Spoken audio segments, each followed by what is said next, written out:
வணக்கம். எல்லாம் நல்லா இருங்க. இனி நம்ம எதை பற்றி பார்க்க போகிறோம் அப்படின்னாக்கா, கோபத்தை பற்றி தான் பார்க்க போகிறோம். பொதுவாக மனிதனோட எமோஷன் இருக்குல்ல, எமோஷனில் வந்து கோபம் வந்து ரொம்ப ஒரு அடிப்படையான ஒரு உணர்வாக இருக்குது.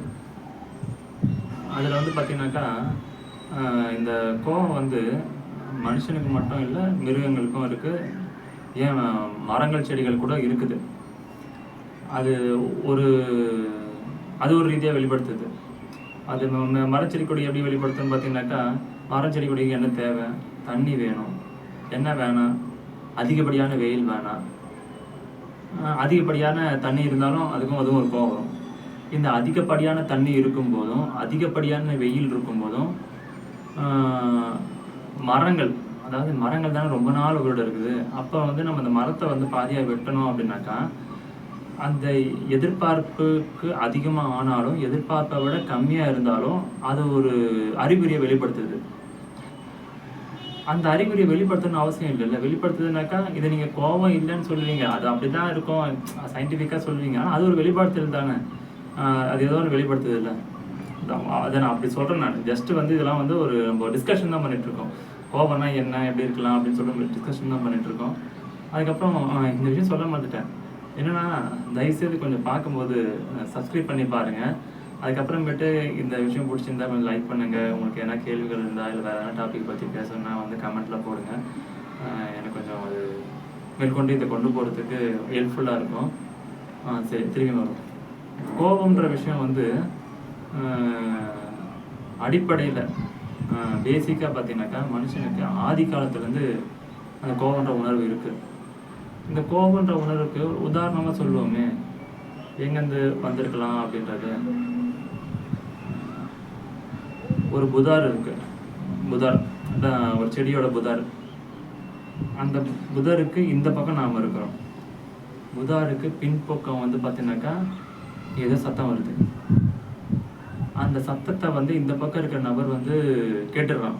கேட்ட உடனே அவனுக்குள்ள ஒரு பய உணர்வு, அச்ச உணர்வு, ஏதோ பாதுகாப்பு இன்மை, ஏதோ அந்த அந்த அந்த சத்தம் ஒரு உணர்வை ஏற்படுத்துது. மனுஷன் அந்த இந்த பக்கம் இருக்க மனுஷன்கிட்ட ஒரு விஷயத்தை ஏற்படுத்துது. ஏதோ உணர்வு, இந்த பய உணர்வு, அச்ச உணர்வு ஏற்படுத்துது. ஏற்படுத்துகிற உடனே அவன் என்ன பண்ணுறான்னாக்கா, அந்த இடத்த விட்டு அவன் வந்து விலகி போகணும். அப்படி விலகி போயிட்டானாக்கா அந்த பய உணர்வுல தான் வெளியே வந்துடுவான். சரி, இது எப்படி இருக்கும்? இந்த உணர்வு அவனுக்குள்ள ஏன் வருது? ஏன்னா அவனுக்கு பார்த்தீங்கன்னாக்கா, இதுக்கு முன்னாடி இருந்த நபர், அவன் சம்மந்தப்பட்டவங்க இருக்கும்போது இந்த மாதிரி விஷயங்களால அவன் பாதிக்கப்பட்டிருப்பான். ஏன்னா அந்த புதாருக்கு பின்னாடி சிங்கம் இருக்கலாம், புலி இருக்கலாம், ஏதோ ஒரு விலங்கு இருக்கலாம். அந்த விலங்கு வந்து இவனை அடிக்கலாம், காயப்படுத்தலாம், கொன்னூறு கூட செய்யலாம், கொலை பண்ணிடலாம். ஓகேங்களா? அப்போது அந்த மாதிரி நம்மளும் ஆயிடுவோம்னு சொல்லிட்டு ஒரு பயம் வந்துடும். அந்த அச்ச உணர்வு வந்துடும். அந்த அச்ச உணர்வை வந்து சரி பண்ணிக்கிறதுக்காக என்ன பண்ணுவான், அதை விட்டு விலகி ஓடி போவான். வெளியே போயிட்டாக்கா அந்த அச்ச உணர்வு வெளியே வந்துடுவான், பயத்துலேருந்து வெளியே வந்துடுவான். ஓகேங்களா? இப்போது அந்த ஓடி போகிறதுக்குள்ளேயே இந்த எண்ணம் வந்து தான் ஓடி போகணுன்ற நினைக்கிறதுக்குள்ளேயே அந்த பக்கம் இருக்க அந்த விலங்கு வந்து எனக்கு தாக்க வந்துடுதுன்னு வச்சுக்கோங்களேன். உடனே என்ன பண்ணுவான் தெரியுமா? அப்படியே இப்படி அடிச்சு அப்படி. அப்போ வந்து என்னன்னா, அவனுக்கு வந்து அந்த மூளை அவனை தற்காத்துக்க மட்டும்தான் அந்த மூளை வந்து உதவி பண்ணணும். எப்படியாவது நாம் தப்பிக்கணும், நான் தப்பிச்சிடணும் அதுலேருந்து. எதிர்க்க வர விஷயம் வந்து என்னன்றதெல்லாம் வந்து அந்த விஷயத்த வந்து ஆதாயத்துக்கு அதுக்குள்ளே போகாது. ஏன்னா அது செகண்டரி. அந்த விஷயம் வந்து செகண்டரி. ஏன்னா அது என்னவானா இருக்கட்டும், ஆனால் நீ அதை தடுத்துரு, அதை விலக்கிடு, அதை விட்டு நீ வெளியே வந்துடு அப்படின்றது. அதாவது நம்மளை பாதுகாக்கிறது மட்டும்தான் மூளையோட மெயின் விஷயம். அதை விலக்கி விட்டுடு, அவ்வளோதான், நீ தப்பிச்சிரு. இந்த உணர்வு தான் வந்து அடிப்படை உணர்வு. மனுஷனுக்குள்ள ஜெனட்டிக்காக டிஎன்ஏல ரொம்ப ஆழமாக பதியப்பட்ட உணர்வு. அப்போ எதிர்க்க இருக்க விஷயத்த வந்து எப்படியாவது விட்டு வெளியே வந்துரு அப்படின்ற எண்ணம் வந்து அவனை வந்து விழுந்த விஷயத்தை தடுப்பான். அப்படி தள்ளுவான், தள்ளி அப்படி ஓடி போயிடுவான்னு வச்சுக்கோங்க. அப்படி போயிட்டானாக்கா அவன் அந்த விஷயத்துல தப்பிச்சிட்டான். சரி, வாடா, இதுலேருந்து தப்பிச்சிட்டோம்பா, நமக்கு எந்த ஒரு ஆபத்தும் இல்லை அப்படின்னு ஒரு உணர்வு வரும் தெரியுமா? அந்த பிறகு அவன் பார்க்குறான், என்னடா அது நம்ம மேலே வந்து விழுந்துச்சுன்னு. பார்த்தாக்கா அது வந்து ஒரு முயல். அந்த முயல் வந்து அங்கேருந்து இங்கே எகிரி இங்கே எகிரி இங்கே எகிரி வந்து இந்த மாதிரி நம்ம மேலே ஊந்துடுது. அந்த விஷயத்துலேருந்து நம்ம தப்பிக்கிறதுக்காக என்ன பண்ணுறோம், அதை தடுத்து இழுத்து என்னென்னமோ பண்ணி அதை விட்டு ஓடி வந்துடுறான். ஓடி வந்ததுக்கு அப்புறமேட்டு பார்க்குறான் என்னென்ன வந்து ஊந்துச்சுன்னு. பார்த்தா ஒரு முயல். அட பாவீங்களா, முயலா அது? இந்த முயலுக்கு தான் பயந்து நான் இப்படி ஓடினேன்னா அப்படின்னு சொல்லிட்டு அவனுக்கு அவனே வந்து சிரிச்சுப்பான். சார் அப்படின்னு. ஏன் அவன் சிரிக்கிறான்? ஏன்னா அது வந்து உயிருக்கு எந்த ஆபத்தையும் கொடுக்காது. அவனுக்கு அதனால எந்த ஒரு அச்சுறுத்தலும் கிடையாது, எந்த ஒரு பாதிப்பும் கிடையாது. ஓகேங்களா? அதனால வந்து வேலைக்கு வந்த பிறகு அதை பார்த்து அவன் வந்து புரிஞ்சுக்கிறான். இது தவறா? இது தவறே கிடையாது. ஏன்னு சொல்லுங்க. அப்படி தூரமா நின்று பார்க்கும்போது அது ஒரு புலியா இருந்திருந்தா, அது ஒரு சிங்கமா இருந்திருந்தா, இல்லை அது வந்து ஒரு ஓநாயா இருந்திருந்தா, நரியா இருந்திருந்தா, ஏதோ ஒரு விலங்கா அவனுக்கு கடிக்கிற விலங்கா இருந்திருந்தா அது சரிதானே? முயலா இருக்கவே தான் நம்ம சிரிச்சுக்கிறோம். அச்சோ இப்படியான்னு சொல்லிட்டு அப்புறம் யோசனை பண்ணி தப்பு பண்ணிட்டுமே, இதுக்கெல்லாம் அப்படி எமோஷனல் ஆக வேண்டிய அவசியம் இல்லையே அப்படின்னு தோணும். இப்போ என்னன்னா, மூளை சரியாக தான் வேலை செய்யுது. ஓகேங்களா? நம்மளை தற்காத்துக்கிறதுக்காக தான் மூளை வந்து வடிவமைக்கப்பட்டிருக்கு. அதுதான் ஜெனட்டிக்காவோ டிஎன்ஏவோ தொடர்ந்து இருந்துட்டு இருக்குது. நம்மளை நாம பாதுகாத்துக்கணுன்ற விஷயம் தான் அடிப்படை. இப்போ இப்படி இந்த காலத்துக்கு வாங்கினேன். இந்த காலத்து வந்தீங்கன்னாக்கா, இப்போ நமக்கு எதிர்க்க இருக்கிறவங்க எதிரி இல்லை, எதிராளி. எதிரி வேற, எதிராளி வேற. எதிரியை பற்றி அப்புறம் பார்ப்போம். எதிராளி நம்ம எதிர்பார்க்குற விஷயத்த ஒன்று செய்ய சொல்லி அவங்கக்கிட்ட கொடுக்குறோம். இதை நீ செய் அப்படின்னு சொல்லிட்டு நம்ம என்ன பண்ணுறோம், நம்புகிறோம். அவங்க நம்ம எதிர்பார்த்த மாதிரி கரெக்டாக செஞ்சுருவாங்கன்னு நம்புகிறோம். நம்பிட்டு நாம் வந்து ஒரு வேலையாக போயிட்டு வந்து பார்த்தோம்னாக்கா, என்னப்பா செஞ்சு முடிச்சிட்டான்னு கேட்குறோம். கேட்ட உடனே அவங்க செஞ்சு முடிச்சதில்லை. நான் பார்த்தோன்னே நான் என்ன நினச்சேன், நீங்கள் என்ன செஞ்சு வச்சுருக்கேன்னு சொல்லிட்டு நம்ம எதிர்பார்ப்புக்கு எதிராக ஒரு விஷயம் நடந்திருக்கு. நம்ம எதிர்பார்த்த மாதிரி நடக்கலைங்க. அப்போ என்ன வரும்னாக்கா, ஏமாற்றம். அந்த ஏமாற்றம் வந்து எப்படி வெளிப்படும்னாக்கா, கோபமாக வெளிவரும். ஓகேங்களா? இப்போது இந்த இந்த இந்த நமக்குள்ளே இருக்க விஷயத்துக்கு வந்து என்னாச்சுனாக்கா, அதை பார்த்து உடனே இது தவறு, இது தப்பு, நம்ம எதிர்பார்த்த மாதிரி நடக்கலை அப்படின்னு நம்ம கோபம் வந்து முன்னு கத்தும். அந்த எதிராளியை பார்த்து ஏன் இப்படி பண்ண, ஏன் அப்படி செஞ்ச அப்படின்னு சொல்லிட்டு கத்தி முடிச்சுட்டு அதுக்கப்புறமேட்டு எல்லாம் பேசுறதெல்லாம் பேசிடுவோம், கை வாங்கட்டெல்லாம் வாங்கிடுவோம், அடிக்கிறதெல்லாம் அடிச்சிடுவோம், தூக்கி தூக்கி போட்டுருவோம். எல்லாத்தையும் பண்ணி முடிச்சுட்டு அப்புறமா வந்து உக்காந்து நம்ம மூளை வந்து செட்டில் ஆகும். செட்டில் ஆகிட்டு அப்படின்னா செட்டில் ஆன பிறகு பார்த்தோன்னாக்கா என்ன இருந்தாங்க, நம்ம எதிர்பார்ப்புக்கு எதிராக ஒரு விஷயம் நடந்திருக்கு தெரியுமா? இந்த நடந்த விஷயத்தோட இழப்பு இருக்கு தெரியுமா? அது ரொம்ப சாதாரணமான சின்ன இழப்பாக இருக்கும். அது நம்ம அதில் வந்து என்னென்னா ஒரு டைம் போயிருக்கோம், இல்லை காசு போயிருக்கோம், ஏதோ ஒன்று போயிருக்கோம். அதெல்லாம் ரொம்ப ரொம்ப சின்னதாக இருக்கும். ஆனால் இதனால் நம்ம வந்து பேசின பேச்சு, செஞ்ச செயல் இது வந்து அதை விட ரொம்ப பெருசாக இருக்கும். அப்புறமேட்டு அட்டட்டா தப்பு பண்ணிட்டோமே, அந்த விஷயத்துக்கு இவ்வளோ எமோஷன் ஆகி இவ்வளோ கோவப்பட்டு அதை காட்டிலுமே பெரிய ஒரு செயலை செய்துட்டோமேன்னு சொல்லிட்டு மனசு வந்து அப்புறமேட்டு தான் யோசிக்கும் தப்பு பண்ணிட்டோம் அப்படின்னு. அதுக்கப்புறமேட்டு அவங்க செஞ்ச செயலை போய்ட்டு என்னடா ஏதுடா அப்படின்னு சொல்லிட்டு பண்ணி பார்த்துட்டு அதில் சின்ன சின்ன மாற்றம் பண்ணிட்டேன்னு வச்சுக்கோங்களேன், நம்ம நினச்ச மாதிரி அந்த விஷயம் வந்துடும். சே, இவ்வளோ சின்ன மாற்றத்தை பண்ணாக்கா நம்ம நினச்ச மாதிரி வந்துடுச்சு. இதை நம்ம அப்பயே வந்து யோசித்து அப்பயே அதை சரி பண்ணி அப்பயே அதை முடிச்சிருந்தாக்கா, இல்லை அப்பயே சரி சரி இவ்வளோ பண்ண முடியாது வச்சுக்கோங்க, சரிம்மா புதுசாக அவனை செஞ்சுக்கலாம், அவனுக்கு சொல்லித்தரேன், பண்ணிக்கலாம்னு நம்ம சொல்லியிருந்தேனாக்கா அதுக்கப்புறமேட்டு அந்த விஷயத்தில் நம்ம அந்த ட்ராமாவே தேவைப்பட்டிருக்காது. இங்கே என்னென்ன விஷயம்னாக்கா, நம்மளோட ஏமாற்றம் வந்து நம்ம கோபத்தை வெளிப்படுத்துது. அப்போ நம்ம எதிர்பார்க்குற விஷயம் எதிர்பார்க்காம நடக்கலை அப்படின்னு மட்டும் தான் கோபம் வருது. இல்லை எதிர்பார்த்ததுக்கு மேலே வேறு எதுவும் நடந்தால் கோபம் வருது. இப்போ இந்த விஷயம் பார்த்தீங்கன்னா சுற்றி பார்த்தீங்கன்னாக்கா, இதில் என்ன அதிகமாக ப்ளே பண்ணுதுனாக்கா, தகவல்கள் நம்மக்கிட்ட இல்லை, இன்ஃபர்மேஷன் இல்லை.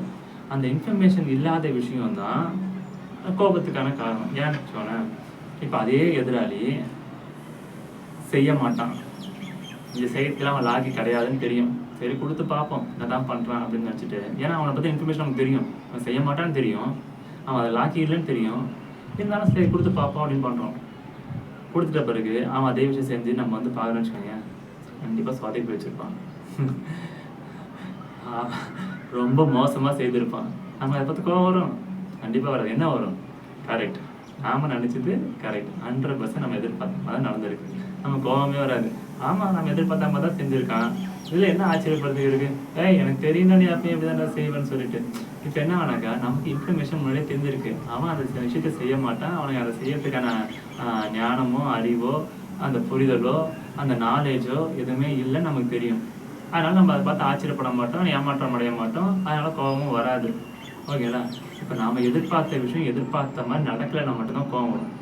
இப்போது இது இப்படி அப்படியே ஸ்டாப் பண்ணுவேன், அப்படியே இருக்கட்டும். இது பேசிக்காக கோபத்தோடக்கான காரணம் முடிஞ்சிச்சுங்களா? இப்போது நம்மளை சுற்றி நம்ம அதிகமாக கோபப்படுறது யார்கிட்ட? நாம் ஒரு கணவன் மனைவியை பார்த்து கோவப்படுவாங்க. ஏன்னா கணவன் மனைவியை நம்புறாங்க, இதை செய்வாங்க, நமக்காக செய்வாங்க, நம்ம சொன்னபடி செய்வாங்க அப்படின்னு நம்புறான். ஆனால் மனைவி அந்த மாதிரி செய்யலை. ஓகேங்களா? அதே மாதிரி மனைவி கணவன்கிட்ட ஒரு விஷயத்த ஒப்படைக்கிறாங்க, இதை செய்யுங்கன்னு சொல்லிட்டு. நம்ம கணவன் நமக்காக செய்வாங்க, நம்ம விரும்புகிற மாதிரி செய்வாங்க அப்படின்னு எதிர்பார்க்குறாங்க. அப்படி பார்த்தோன்னாக்கா அந்த விருப்பத்தை எதிராக நடந்திருக்கு, அவங்க செய்யலை. ஓகேங்களா? அதுக்கப்புறமேட்டு அப்பா பையன்னு வச்சுக்கோங்களேன். அப்பா பையன்கிட்ட ஒரு விஷயத்த சொல்கிறாங்க, இப்படி செய்யணும்னு சொல்லிட்டு. அதே மாதிரி பையன் செய்யலை. அதே பையன் அப்பா கிட்ட சொல்கிறான், அப்பாவும் அந்த மாதிரி செய்யலை. இப்போ இதெல்லாம் சுற்றி பாருங்களேன், எல்லாமே நம்ம நம்பின ஆள், நமக்கு நம்பிக்கைக்குரிய ஆள், நாம் முடிச்சுருவான ஒரு ஆளை கிட்டதான் நம்ம அந்த வேலையெல்லாம் கொடுத்துருப்போம். அவன் பார்த்தோன்னா அதை செய்திருக்க மாட்டாங்க. அப்போ நமக்கு என்ன ஆகும்? அவங்களுக்கு கோபம் வரும். அப்போ நம்ம என்ன பண்ணோம்னாக்கா, நாம் அவன் மேலே நம்பிக்கை வச்சுருக்கோம், இவன் செய்திருவான்னு சொல்லிட்டு. அதனால தான் நான் என்ன சொல்கிறேன்னாக்கா, கண்டிப்பாக நம்ம சுற்றி இருக்கிற ஆள், அதாவது என்னன்னாக்கா கணவன் மனைவி, இல்லை மனைவி கணவன், அதுக்கப்புறமேட்டு அம்மா பொண்ணு, அப்புறம் அப்பா பையன், அதுக்கப்புறமேட்டு பாய் ஃப்ரெண்டு கேர்ள் ஃப்ரெண்டு, அப்புறம் கேர்ள் ஃப்ரெண்டு, அப்புறம் பாய் ஃப்ரெண்டு. அதாவது இந்த சொற்கள், அதாவது இந்த சர்க்கிளில் மட்டும்தான் இந்த மாதிரி விஷயம் நடக்கும். யாரெல்லாம் தன்னை பக்கத்தில் இருக்கவங்க நம்பிக்கைக்குரியவங்க நம்ம நினச்சிக்கிட்டு இருக்கோமோ அவங்களுக்கும் உண்மையாக பார்த்தீங்கன்னாக்கா நம்மளோட விருப்பத்தை நிறைவேற்றணும் தான் ஆசையாக இருக்கும். ஆனால் ஒவ்வொருத்தருக்குன்னு ஒவ்வொரு குணாதிசயங்கள் இருக்குது, அதை நாம் புரிஞ்சிக்க மாட்டோம். ஓகேங்களா? ஏன்னா என் ரூட்டுக்கு நீ வா நாம் எதிர்பார்ப்போம். அவங்களும் ஒரு அன்பின் அடிப்படையில் சரின்னு சொல்லி செய்வாங்க. ஆனால் ஒவ்வொருத்தரோட குணாதிசயம் வேறு, கேரக்டரிஸ்டிக் வேறு, அதுக்கப்புறம் வாழ்ந்த விதம் வேறு, வளர்ந்த விதம் வேறு, அவங்க நம்ம சொல்கிறத புரிஞ்சுக்கிட்ட விதம் வேறு. இது ஏகப்பட்ட முரண்பாடுகள் நடுவில் வர வாய்ப்பு இருக்குது. அப்புறமேட்டு அவங்க சொல்லுவாங்க, நம்ம கேள்வி கேட்டது, நீ இப்படி தானே சொன்ன, அப்படி தான் சொன்னேன், நான் அப்படி சொல்கிறேன், நான் இப்படி தான் புரிஞ்சுக்கிட்டேன் அப்படின்வாங்க. இங்கே என்னன்னா, இங்கே அதிகப்படியான விஷயம் மிஸ் அண்டர்ஸ்டாண்டிங்கு. ஓகேங்களா? இது தவறான புரிதலாக இருக்கலாம், அப்புறமேட்டு அவசியமற்ற நம்பிக்கையாக இருக்கலாம். ஏன்னா அவங்க செய்யறதுக்கு அதுக்கான விஷயம் அவங்களுக்கு அந்த நாலேஜ் இல்லைல்ல, அவங்க கண்டிப்பாக அப்படி தவறான செய்ய அதிகமான வாய்ப்பு இருக்குது. ஏன்னா இப்போ நம்ம செய்கிறோம் அப்படின்னாக்கா நமக்கு அது நிறைய நாலேஜ் இருக்குது, நம்ம கரெக்டாக செய்திருவோம். ஓகேங்களா? இப்போ இதுதான் பார்த்தீங்கன்னா கோபத்தோட அடிப்படை காரணம். நம்மளுக்கு நாலேஜ் இல்லை. கோவப்படுற நபருக்கு எங்கெல்லாம் கோபம் வருதோ அதை பற்றின நாலேஜ் அவனுக்கு இல்லை. இப்போ இது எப்படி தனியாக இருக்கட்டும். இப்போ ஒரு விஷயம் இருக்கு, கோபம் யாருக்கு வராது? குழந்தைக்கு கோபம் வராது. ஓகேங்களா? அதுக்கப்புறமேட்டு ஞானிக்கு கோபம் வராதுன்னு சொல்லுவாங்க. ஏன் இங்கே 2 பேரும் மட்டும் கோபம் வராது? ஏன்னா இன்ஃபர்மேஷன் அதிகமாக இல்லாதவங்களுக்கும் கோபம் வராது, இன்ஃபர்மேஷன் அதிகமாக தெரிஞ்சிருக்கவங்களுக்கும் கோபம் வராது. ஓகேங்களா? ஏன்னா இப்போ இன்ஃபர்மேஷன் அதிகமாக தெரிஞ்சுக்கணும்னாக்கா ஞானி, அவனுக்கு ஏன் கோபம் வராதுனாக்கா, அவங்க என்ன ஏமாறாமல் இருப்பாங்களா?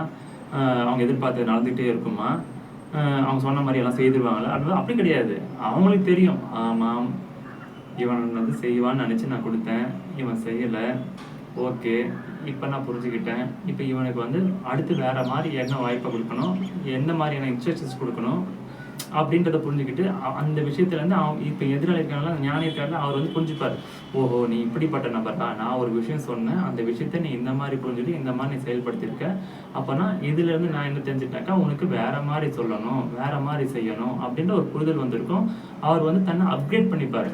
அடுத்தடுத்த விஷயத்தில் அப்கிரேட் பண்ணிக்கிட்டு எதிராளி எதிரே இருக்க நபர்கிட்ட அவர் வேறு மாதிரி கம்யூனிகேட் பண்ணுவார், வேறு மாதிரி அவரை கைட் பண்ணுவார். அப்போ என்ன ஆகுனாக்கா, அவர் ஒரு விஷயத்த சொல்கிறாரு அப்படின்னாக்கா அந்த விஷயத்துக்கு அவர் சரியாக செய்யலை அப்படின்னாக்கா அதுலேருந்து ஒரு விஷயத்த அவர் கற்றுக்கிட்டு அவருக்கு வேறு மாதிரி இன்ஸ்ட்ரக்ஷன் கொடுக்குறாரு, வேறு மாதிரி கைடன்ஸ் கொடுக்குறாரு, வேறு மாதிரியான ஒரு செயல்முறையை கொடுக்குறாரு.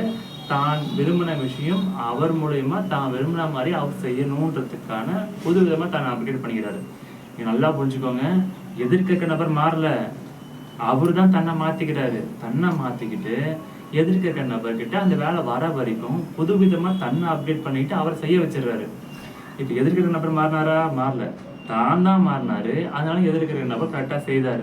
ஆனால் இங்கே என்ன நடக்குதுனாக்கா, நான் மாற மாட்டேன், நீ தான் மாறணும். நான் உன்னை புரிஞ்சிக்க மாட்டேன், நீ தான் என்னை புரிஞ்சுக்கணும். நான் உன்னை ஏற்றுக்க மாட்டேன், நீ தான் என்னை ஏற்றுக்கணும். இப்போ என்னன்னா, இந்த முரண்பாடு என்ன நடக்கும்னாக்கா, எங்கே கொண்டு போகணும்னாக்கா, அவங்கள வந்து நெருங்கி இருக்கிற அந்த ரிலேஷன்ஷிப் வந்து கொஞ்சம் கொஞ்சமாக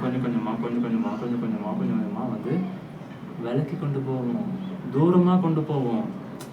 இது ரொம்ப ரொம்ப தவறான விஷயம். சரி, தூரமாக கொண்டு போதில்ல, அப்படி இருந்துமே சில பேர் ஒன்றா இருக்காங்களே.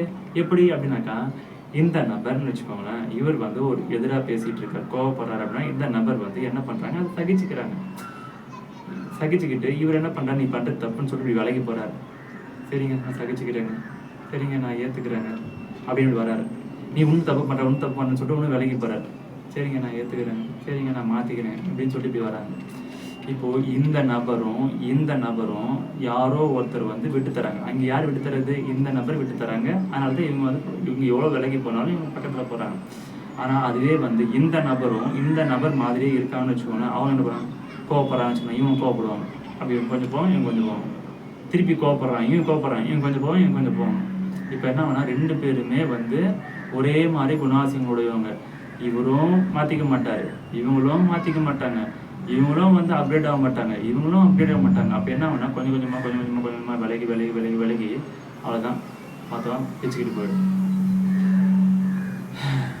ஆனால் இது பெரும்பாலும் பார்த்தீங்கன்னாக்கா அப்பா மகனுக்குள்ளே நடக்காது, அம்மா பொண்ணுக்குள்ளே நடக்காது. அதுக்கப்புறமேட்டு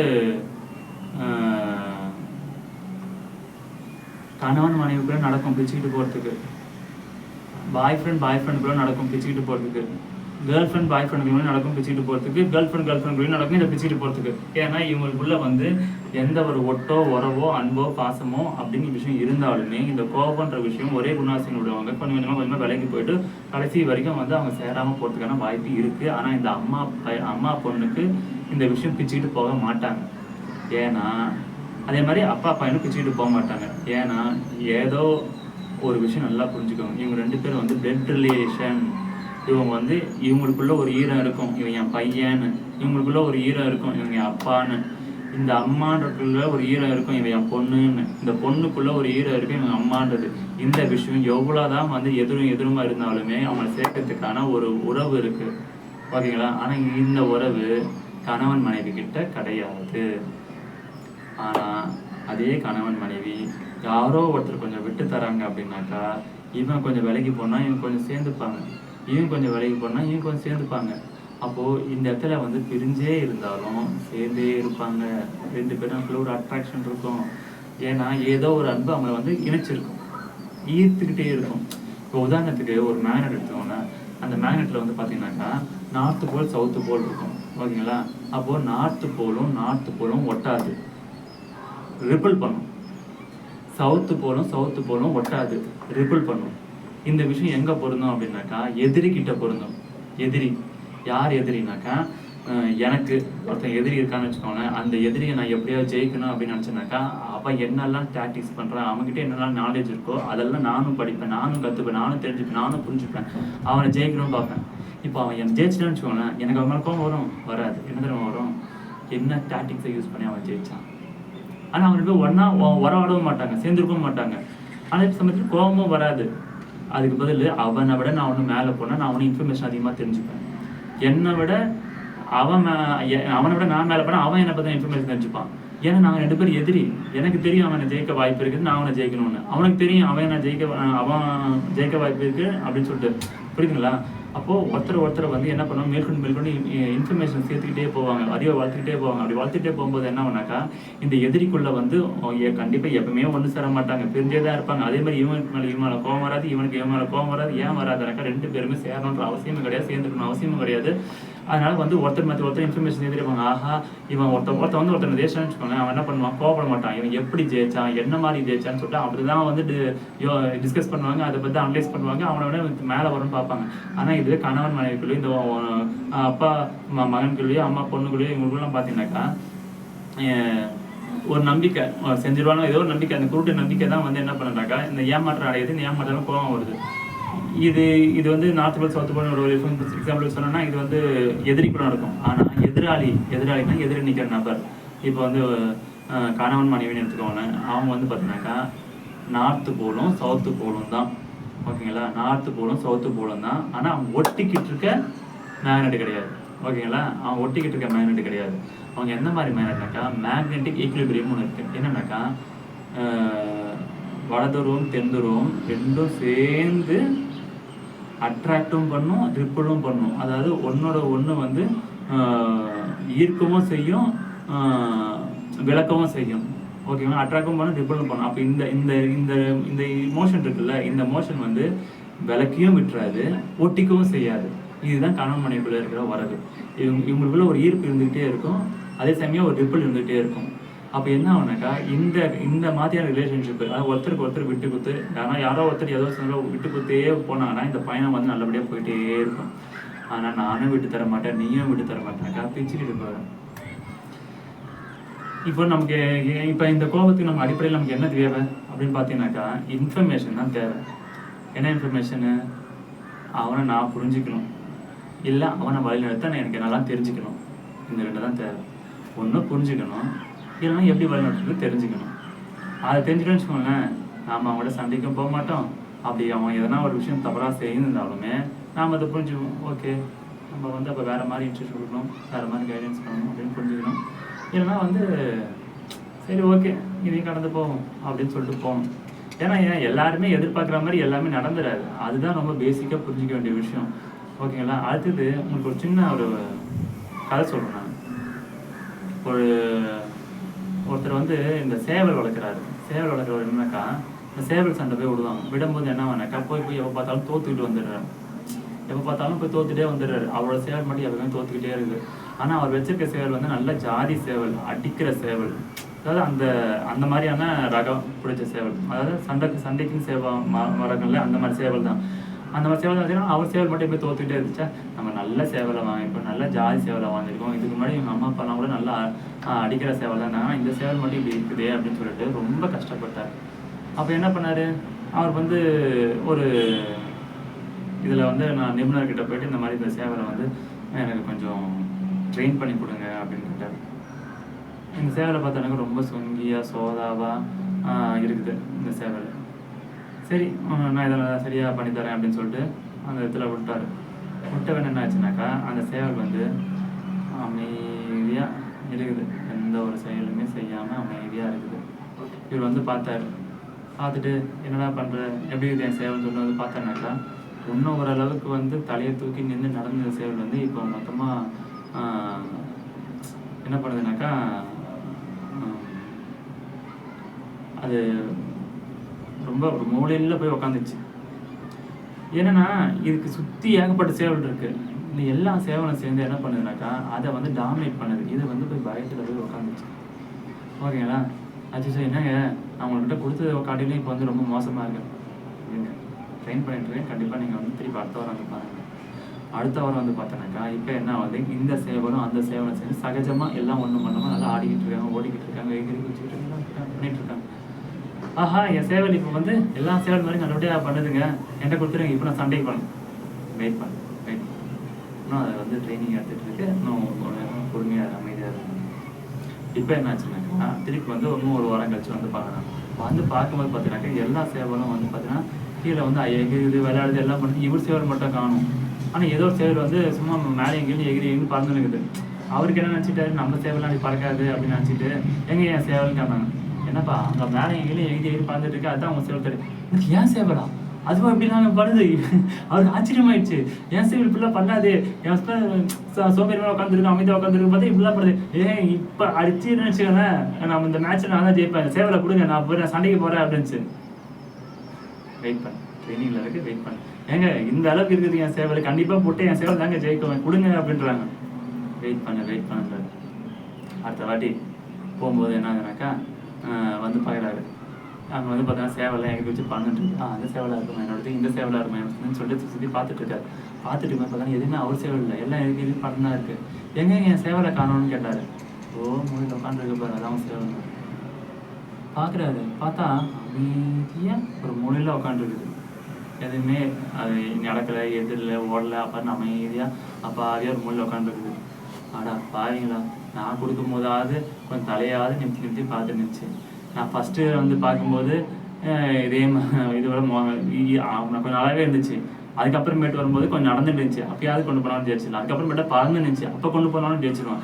இப்போ வந்து அது பாட ஒரு மூலையில் உட்காந்துட்டு இருக்குது. இப்போ கொண்டு போனால் கண்டிப்பாக தோற்று தான் போய் என்னங்க பண்ணீங்க சேவையில், ஏங்க இப்படி பண்ணிட்டீங்க, நான் ஒழுங்காக அப்போ கொண்டு போய் தான் ஜெயிச்சிடுவேன். இப்போ தான் கரெக்டான ஃபார்மில் இருக்குது, இப்போ கொண்டு போ அப்படின்ட்டு. இப்போ என்ன ஆகுதுனாக்கா, என்னங்க சொல்கிறீங்க, எனக்கு ஒன்றுமே புரியல அப்படின்னு சொல்லி, நீ கொண்டு போய் ஜெயிப்பன்ற சண்டைக்கு எடுத்துன்னு போகிறாங்க, வைக்கிறாங்க. வச்சவொன்னே எதிர்க்கிற ஆட்கள் வந்து சண்டைக்கு வர சேவல் சண்டைக்கு வருது. இது பாருங்க அமைதியாக தான் இருந்துச்சு. இவன் சேவல் அமைதியாக இருக்க பற்றி இவருக்கே ரொம்ப கஷ்டம் இருந்துச்சு. நம்ம சேவல் அடிவாங்க போய் இந்த சேவல் வந்து அவ்வளோதான் சாரி அப்படின்னு சொல்லிட்டு நடந்துட்டுருக்காரு. இருந்தாலும் அவருக்கு மேலே ஒரு நம்பிக்கை இருக்குது. நம்ம சேவல் ட்ரைனிங் கொடுத்தவர் மேலே நம்பிக்கை இருக்குது. பார்த்தானாக்கா அந்த சேவல் வந்து எகிரி குச்சின்னு பறந்து இதெல்லாம் காட்டி வருது இப்படி அடிக்கிறதுக்காக, இந்த அப்பாவி மாதிரி இருக்க சேவல் அடிக்கிறதுக்காக வருது பறந்துக்கிட்டு. இந்த சேவல் எதுவுமே பண்ணலாம் அமைதியாக தான் இருந்துச்சு. ஆனால் இந்த எதிர்க்க வர சேவல் வந்து அடிக்குது, எகிருது, குதிக்குது, எல்லாம் பண்ணுது. பண்ணி இவரை போட்டு ஒரு அடி அடிக்கலான்னு சொல்லிட்டு வருது அந்த எதிர்க்க இருக்கிற சேவல். இந்த அப்பாவி மாதிரி சேவலுக்கு தெரியுமா, ஒரே எகிரி ஒரே தட்டி படுக்க வச்சிச்சு. அவ்வளோதான், முடிச்சிச்சு, கேம் ஓவர். என்ன பண்ணீங்க, என்ன பண்ணுச்சு, அப்படியே ஒரே ஷாட் எகிரிட்டு ஒரு அடி அடிச்சு பட்டம் முடிஞ்சு போச்சு. என்னங்க பண்ணீங்க அப்படின்னாக்கா, இப்போ அதுக்கு எல்லாம் தெரிஞ்சு போச்சு. எந்த சேவல்கிட்ட வந்து கத்தணும், எந்த சேவல்கிட்ட வந்து சீன் போடணும், எந்த சேவல்கிட்ட வந்து சீண்டி விடணும், இதெல்லாம் தெரிஞ்சு போச்சு. தன்னை சுற்றி இருக்கிற நபர் எல்லாமே இந்த சேவலுக்கு தகுதியான ஆள் இல்லைன்னு அது புரிஞ்சுக்கிச்சு. அதனால அது எதுக்கிட்டையுமே சண்டைக்கு போல. இவெல்லாம் என்ன பண்ணுச்சுன்னா, இதெல்லாம் வந்து நான் தான் தகுதியானவன், இவங்கெல்லாம் தகுதி இல்லாதவங்க அப்படின்னு நினச்சிட்டு இருந்துச்சு. ஓகேங்களா. இப்போ என்ன நினச்சிதுனாக்கா, நான் தகுதியானவன்றது இருக்கட்டும், ஆனால் எதுக்கு எனக்கு ஈக்குவலாக தகுதியான மாதிரி தான் நான் சண்டை போட முடியும், எனக்கு ஈக்குவலாக தகுதி இல்லாதப்ப நான் சண்டை போட்டு என்ன பிரயோஜனம் இருக்குது அப்படின்னு நல்லா புரிஞ்சிக்கிச்சு. அப்போ என்னன்னா, அதுக்கு இன்ஃபர்மேஷன் தெரிஞ்சு போச்சு. யார்கிட்ட சண்டை போடணும், யார்கிட்ட சண்டை போடக்கூடாது, யாரை அடிக்கணும், யாரை அடிக்கக்கூடாது, யார்கிட்ட கோவப்படணும், யார்கிட்ட கோவப்படக்கூடாதுன்னு எல்லாமே தெரிஞ்சு போச்சு. நாம் என்ன பண்ணுறோம், நம்ம உலகத்தில் நம்ம யார் ஏமாறி அவங்ககிட்ட போய் சண்டை போடுவாங்க, யாரை திருப்பி அடிக்க மாட்டாங்க அவங்ககிட்ட போய் சண்டை போடுவாங்க, யார் நம்மளை திருப்பி வந்து எதுவுமே சொல்ல மாட்டாங்க அவங்ககிட்ட போய் சண்டை போடலாம், யார்கிட்ட சண்டை போட நமக்கு இழப்பு வராது அவங்ககிட்ட போய் சண்டை போடலாம். இப்போ நம்ம என்ன பண்ணோம்னாக்கா, யாரெல்லாம் நம்மளை திருப்பி அடிக்க மாட்டாங்களோ, யாரெல்லாம் நம்மளை திருப்பி கேள்வி கேட்க மாட்டாங்களோ இவங்ககிட்ட நம்ம சண்டை போடுவோம். சரி, இது மட்டும் தானே கேட்டீங்கன்னா இது மட்டும் கிடையாது, ஒன்றும் இருக்குது. இப்போது ஒரு பூனை இருக்குன்னு வச்சுக்கோங்க. இந்த பூனை என்ன பண்ணாக்கா, ஒரு நாய் துரத்திட்டு வருதுனால நல்லா ஜெய்ஜாண்டிக்கான நாய் ஒரு துரத்திட்டு வருது. அந்த பூனை என்ன பண்ணாக்கா, நல்லா தெரியும் இந்த நாயை நம்மளால் எதிர்க்க முடியாதுன்னு சொல்லிட்டு அந்த பூனை வந்து எகிரி ஓடும், திப்புன்னு ஓடும். இந்த நாய் என்ன பண்ணாக்கா திப்புன்னு அது பின்னாடியே போகும். போன பிறகு என்ன பண்ணாக்கா, அந்த பூனை இருக்குல்ல ஓடிக்கிட்டே இருக்கும், நாய் பின்னாடி துரத்திக்கிட்டே இருக்கும். தொத்திட்டே இருந்த பிறகு அந்த பூனை வந்து ஒரு இடத்துல முட்டு சந்தாயிடும், தப்பிக்க வழி இருக்காது. இப்போ இந்த நாய் என்ன பண்ணணும், போயிட்டு அதை கடிச்சிடலான்னு பண்ணும். ஆனால் இந்த பூனை இருக்குல்ல திரும்பி நின்று ஒரு ரியாக்ஷன் அப்படின்னு ஒரு ரியாக்ஷன் கொடுத்தவொடனே இப்போ நாய் வந்து பயந்துடும். அது இவனால ஓடினாதான் இப்போ என்ன திரும்பி வந்து சீர்றானே அப்படின்னு. அப்போது அந்த பூனை அந்த சக்தி இருக்குதா இல்லையா, இதுக்கு முன்னாடியும் அந்த பூனை தான் பயந்து ஓடிச்சு, இப்போ சீரதும் அதே பூனை தான். அப்போ வந்து இதையும் முன்னாடி ஆரம்பத்தில் பண்ணல அப்படின்னாக்கா, என்னதான் வந்து எதிர்க்க இருக்கிற நபரை விட நமக்கு சக்தியே இல்லைனாலும், நமக்கு திராணியே இல்லைனாலும் அந்த நபர்கிட்ட நம்ம தப்பிக்க தான் பார்ப்போம். ஆனால் வேற வழியே இல்லை, முட்டு சந்தாய் போச்சு அப்படின்னாக்கா நம்ம எதிர்த்து நிற்போம், கோவப்படுவோம். யாருக்கிட்ட, எவனா திருப்பி அடிப்பானோ அவன்கிட்ட, எவனாலும் நமக்கு இழப்பெல்லாம் வருமோ இருந்தாலும் பரவாயில்ல, வேற வழி இல்லை, இதுக்கப்புறமேட்டு என்ன இருக்குது, முட்டு சந்தாய் போச்சு, கோவப்படுவான். அப்போது இந்த கோவம் வந்து ஒரு சூழ்நிலையில் ஒரு மாதிரி வந்து வருது. ஓகேங்களா. இந்த விஷயம் வந்து நம்ம புரிஞ்சுக்கணும். நம்ம வந்து இன்ஃபர்மேஷன் வந்து நம்ம அதிகமாக தெரிஞ்சுன்னு வச்சுக்கோங்க. விடுங்க, அந்த குடும்பத்துக்கு வெளியில் இருக்க சண்டையெல்லாம் விடுங்க, இந்த உறவுக்குள்ளே இருக்க சண்டை தெரியுமா, இதுக்கு மட்டும் தயவுசெய்து புரிஞ்சுக்கோங்க. ஏன்னா குடும்பத்துக்கு வெளியே இருக்க விஷயத்தான் தடுக்க முடியாது, ஏன்னா அது எதிர்பாராமல் நடக்கிறது. அதனால நம்ம வந்து வேறு வழி இல்லை, நம்மளை காப்பாற்றிக்கிது, நம்ம இதை வந்து கோவப்படுவோம், எதிர்ப்போம், என்னென்னோ பண்ணுவோம். ஆனால் அதோட நம்ம புரிஞ்சுக்கணும். செகண்டரி, பேசிக்காக வந்து ஒரு ரிலேஷன்ஷிப்பில் மட்டும் கோபத்தை வந்து கண்ட்ரோல் பண்ணிக்கணும்னு சொல்ல மாட்டேன், புரிஞ்சுக்கணும். அவங்களுக்கு வந்து அந்த விஷயத்தை செய்யறதுக்கான 4 நாலேஜ் உள்ளவங்களா, அந்த புரிதல் உள்ளவங்களா, நமக்கு ஏற்ற மாதிரி செய்வாங்களா, சரி நமக்கு ஏற்ற மாதிரி செய்யலையா, அதையும் நாம புரிஞ்சுக்கணும். நமக்கு ஏற்ற மாதிரி செய்யணுமா, நாம அவங்களுக்கு கற்று தரணும். அதை விட்டுட்டு நம்ம வந்து என்ன பண்ணோம்னாக்கா, இந்த டீஸ் பண்ணுறோம். தவறா செஞ்சு டீஸ் பண்ணோம். இதே நம்ம டீச் பண்ணோம்னு வச்சுக்கோங்களேன், அப்படி இல்லைம்மா இப்படி செய்யணும்மா, ஏங்க அப்படி இல்லைங்க இப்படி செய்யுங்க அப்படின்னு சொல்லணும். இங்கே என்னன்னா இந்த ஏற்றத்தாழ்வுலேயே இருந்துட்டு இருக்காங்க. இன்னும் ஆம்பளைனா ரொம்ப பெரியவனும், பொண்ணுனா ரொம்ப சின்னவனும் சொல்லிட்டு இந்த ஏற்றத்தாழ்வு இன்னும் நடந்துட்டு இருக்குது. அப்படிலாம் கிடையாதுங்க. அறிவில் பெரியவனா இருக்கவன் தாங்க பெரியவன், அறிவில் சிறியவனா இருக்க சிறுவங்க. ஓகேங்களா? இந்த ஆம்பளை பொம்பளைன்றலாம் கிடையாது. பெரியவன் சின்னவன் கிடையாது. சின்ன குழந்தையா இருந்தாலும் நம்மளை விட அந்த குழந்தை நிறைய தெரியுதா நம்ம கற்றுக்கணும், நம்ம அடங்கி போகணும். அதே மாதிரி ஆம்பளையை விட பொண்ணுக்கு வந்து அதிகமாக தெரியுதா அவங்கள்ட்ட நம்ம கற்றுக்கணும், நம்ம அடங்கி போகணும். அதே மாதிரி தான் பொண்ணுனா வந்து நான் அடங்கி தான் இருக்கணும்னு கேட்கக்கூடாது. விஷயம் தெரியுதா ஒரு பையன்கிட்ட கற்றுக்கோங்க. ஓகேங்களா? அடங்கி போகணுன்ற விஷயம் வந்து நாலேஜ் இல்லை. நம்ம அடங்கி போனால் நம்ம வந்து அந்த கண்ட்ரோல் பண்ணி நம்ம வந்து ஓகேங்க நான் கற்றுக்கிறேன் அப்படின்னு சொல்லிட்டு போகிறது. அடங்கி போகிறதுனாக்க அடிமையாக இருக்கணும்னு நான் சொல்லலை. நம்ம வந்து போய் கற்றுக்கணும் அப்படின்ட்டு தான் சொல்கிறேன் நான். அதனால் இந்த கோபத்தை பற்றி நான் உங்கள்கிட்ட கொஞ்சம் பேசியிருக்கேன். இது மேலும் இதை பற்றி பேசலாம். இப்போதைக்கு இப்படி ஒரு மாதிரி உங்களுக்கு புரிஞ்சிருக்கும். இல்லை என்ன கேள்வி இருந்தால் கேளுங்க, அதுக்கப்புறமேட்டு பேசுகிறேன். ஏன்னா பேசுனே இருக்கிறோம், பார்ப்போம். அதுக்கப்புறமேட்டு இந்த கோபத்தை வந்து அவ்வளோ ஈஸியாக முடிகிற விஷயம் இல்லை, உன்னோட இருக்குது. இப்போதைக்கு இங்கே நம்ம ஸ்டாப் பண்ணுவோம். மேற்கொண்டு என்ன பேசணுன்னாக்கா கமெண்ட்டில் சொல்லுங்கள், அதை பற்றி நம்ம டிஸ்கஸ் பண்ணுவோம். அதுக்கடுத்து வந்து இதை உங்களுக்கு பிடிச்சா லைக் பண்ணுங்கள், உங்களுக்கு தெரிஞ்சவங்களுக்கு ஷேர் பண்ணுங்கள். அதுக்கப்புறமேட்டு கண்டிப்பாக சப்போர்ட் பண்ணுங்கள், சப்ஸ்கிரைப் பண்ணுங்கள்.